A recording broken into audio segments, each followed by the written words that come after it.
All right, Linda, thank you. Welcome back to the Garden, everybody. The Garden still the buzz. West Virginia, a state that loves their Mountaineers, and you can imagine they're celebrating throughout the great state of West Virginia tonight as they win their first Big East championship. And as Bob Huggins said in his interview with Doris Burke a few moments ago, no surprise with a tie game in the final seconds where the ball was going to go.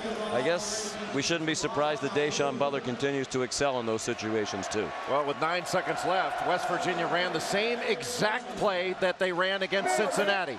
Nobody on the ball, instead playing off the ball, but yet not playing Da'Sean Butler. They're going to run Casey Mitchell into the corner.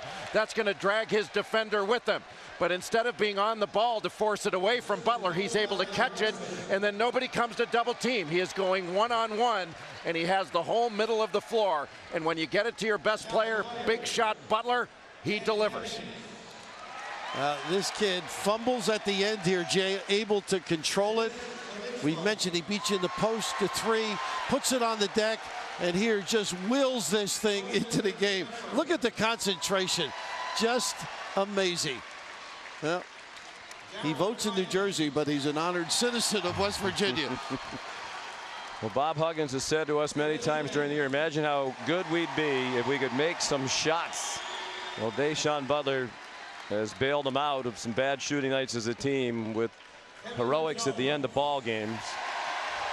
Georgetown had a timeout, elected to go without it, and it really turned out to be the smart thing because you're not going to get a much better look than that. Wright has such great speed, goal to goal. They got a layup.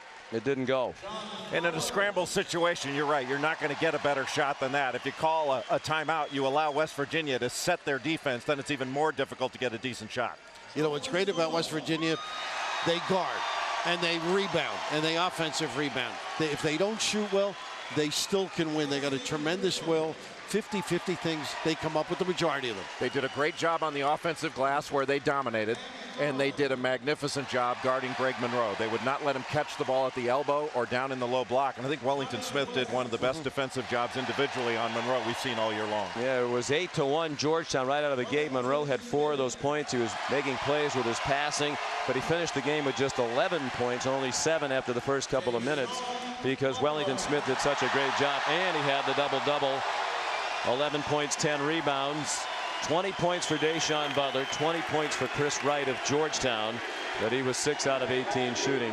And I think what we saw tonight, fellas, West Virginia is probably going to be a number 2 seed, and Georgetown, I think both of these teams quite capable of getting to the Final Four, maybe even winning the whole thing. It depends on the draw. You know, the NCAA tournament is all about your path. It's not about the 32 teams on your side of the bracket. It's about the 6-game path you have to the national championship. And when Georgetown is playing well, they can beat absolutely anybody. Where you play, who you play. It's been great playing with you, Sean. Well, as somebody said on SportsCenter the other day, and it bears repeating, the Butler did it in the Garden with a basketball.